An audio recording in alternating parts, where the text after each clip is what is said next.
먼저 이 씨 뿌리는 자의 비유가 나오게 된 문맥상의 배경을 봐야 되겠죠? 이 씨 뿌리는 자의 비유는 공관복음서에 공히 등장하고 있어요. 세 복음서에 다 들어있습니다. 마가복음에서는요, 예수님의 어머니와 동생들이 예수님을 찾아왔을 때 누가 내 어머니고 누가 내 고륙이냐라는 질문 다음에 이 비유가 붙어 있어요. 그리고 우리가 오늘 본문으로 채택을 한 마태복음에서도 누가 내 어머니고 누가 내 고륙이냐라는 질문 다음에 이 비유가 등장해요. 그러니까 이 씨 뿌리는 자의 비유는 누가 예수님의 진짜 가족이냐에 대한 대답으로 제시가 된 비유라는 걸 우리가 추론해 볼 수 있죠. 그리고 또 하나의 중요한 배경은 이 씨 뿌리는 자의 비유가 등장하는 장면에 세 복음서 공히 수많은 큰 무리가 예수님을 찾았다라는 사실이 배경으로 기록이 되어 있다는 거예요.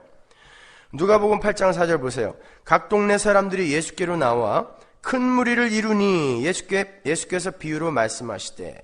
마가복음 4장 1절 예수께서 다시 바닷가에서 가르치시니 큰 무리가 모여들거늘 예수께서 배에 올라 바다에 떠 앉으시고 온 무리는 바다 곁 육지에 있더라. 마태복음 13장 2절 큰 무리가 그에게로 모여들거늘 예수께서 배에 올라가 앉으시고 온 무리는 해변에 섰더니.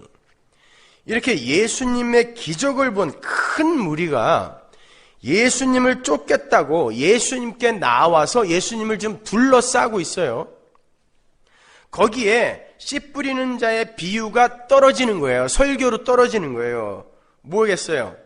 니들 지금 날 쫓겠다고 지금 날 찾아왔는데 너희들이 정말 다 옥토인 줄 아니? 초를 쳐버리는 것입니다. 거기에 대해. 자, 그 비유의 내용을 예수님이 제자들에게만 설명을 해줬어요. 그리고는 왜 비유로 말씀을 하시느냐는 제자들의 질문에 이사야서의 말씀을 인용하여 대답을 해주세요. 잘 들어보세요. 마태복음 13장 10절 제자들이 예수께 나와 가로되 어찌하여 저희에게 비유로 말씀하시나이까? 대답하여 가라사대 천국의 비밀을 아는 것이 너희에게는 허락되었으나 저희에게는 아니 되었나니 무릇 있는 자는 받아 넉넉하게 되되 무릇 없는 자는 그 있는 것도 빼앗기리라. 그러므로 내가 저희에게 비유로 말하기는 저희가 보아도 보지 못하며 들어도 듣지 못하며 깨닫지 못함이니라. 이사야의 예언이 저희에게 이루었으니 일러스되 너희가 듣기는 들어도 깨닫지 못할 것이요 보기는 보아도 알지 못하리라. 이 백성들의 마음이 완악하여져서 그 귀는 듣기에 둔하고 눈은 감았으니 이는 눈으로 보고 귀로 듣고 마음으로 깨달아 돌이켜 내게 고침을 받을까 두려워함이라 하였느니라. 여러분이 아시다시피 이 말씀은 이사야서 6장의 내용을 그대로 인용한 거예요.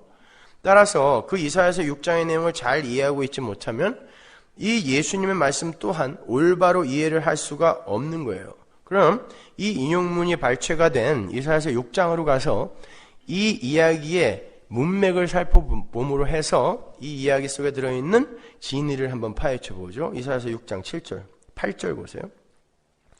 내가 또 주의 목소리를 들은즉 이르시되 내가 누구를 보내며 누가 우리를 위하여 갈고 그때 내가 가로되 내가 여기 있나이다 나를 보내소서. 여호와께서 가라사대 가서 이 백성에게 이르기를 너희가 듣기는 들어도 깨닫지 못할 것이요 보기는 보아도 알지 못하리라 하여 이 백성의 마음으로 둔하게 하며 그 귀가 막히고 눈이 감기게 하라. 염려컨대 그들이 눈으로 보고 귀로 듣고 마음으로 깨닫고 다시 돌아와서 고침을 받을까 하노라. 내가 가로되 주여 어느 때까지니까? 대답하시되 성읍들은 황폐하여 거민이 없으며 가옥들에는 사람이 없고 이 토지가 전폐하게 되며 사람들이 여호와께 멀리 옮기워서 이 땅 가운데 패한 곳이 많을 때까지니라.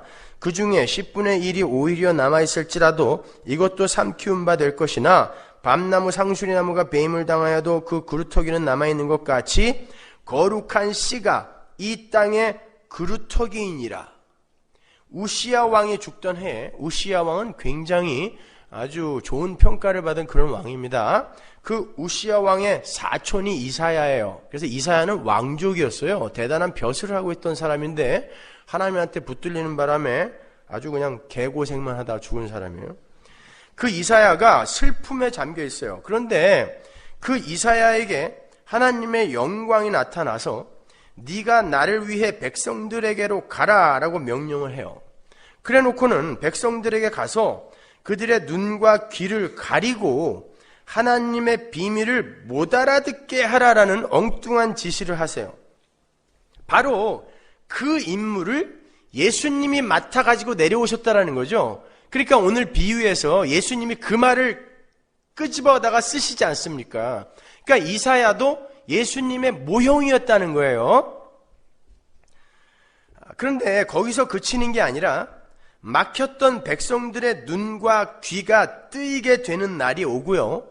황폐해졌던 성읍이 이제 회복이 되는 날이 온다는 희망의 약속이 함께 주어졌는데 13절을 보시면 거룩한 씨가 오실 때에 성읍이 회복이 되고 막혔던 백성들의 눈과 귀가 뚫린다라고 이야기를 해요. 거룩한 씨, 그루터기인 예수, 그 씨가 오실 때에 비로소 눈과 귀가 뚫리고 황폐한 광야가 회복이 된다라는 거예요.